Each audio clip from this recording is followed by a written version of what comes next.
I paint with tube watercolors, but I squeeze them out into my palette.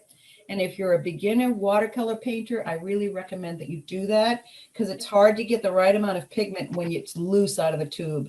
It's much easier. This would be considered a pan watercolor, and I do need to fill mine in. As far as brushes, typically watercolor brushes are an acrylic brush or a sable brush. Sable is wonderful because it wicks really well. It will carry a lot of water and pigment, but it's very, very soft. So I use a sable synthetic blend, and the one that I've been using is from Cheap Joe's, and it's called the Dream Catcher. Synthetic sable or a synthetic sable blend. You would want to have a couple of rounds and a flat. Another brush that I use a lot is called a script liner. If you have a rigger brush, that's pretty much the same thing.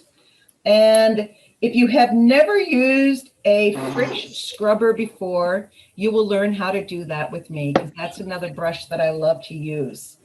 So that's about it for necessities. As far as paints and brushes, I also use the Holbein Spritzer bottle, or it's called the Holbein spray bottle.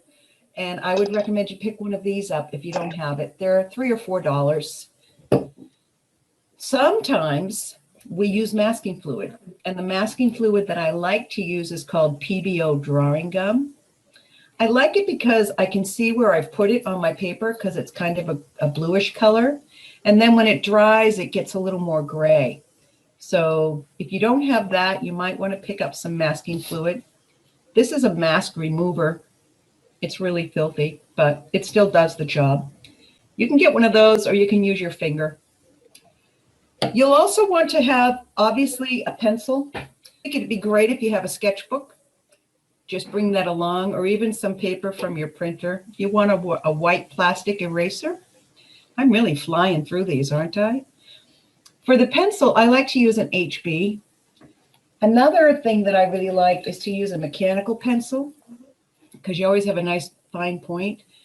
However, these Paper Mate Sharp Writers, they say they're a number 2, but they're really heavy. They leave a lot of graphite on the paper. So I would go with a different manufacturer of a mechanical pencil. And, you know, you have many, many to choose from. The other thing I wanted to talk to you about was paper. This is a piece of Arches 140-pound cold press paper. And if you look in that lower right-hand corner, you can just barely see that watermark. And if you can read the watermark, I can read the word Arches and the word France. That's the front of the paper.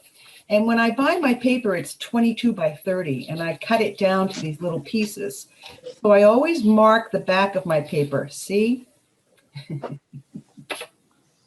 Always, every single time, I mark the back of my paper. And what I do is because this is a piece of Arches, I mark it with an A. I also paint sometimes with a paper called Fabriano, and then I would put an F on the back. I really recommend you get yourself some good quality watercolor paper, because it will serve you and it will make you a better painter.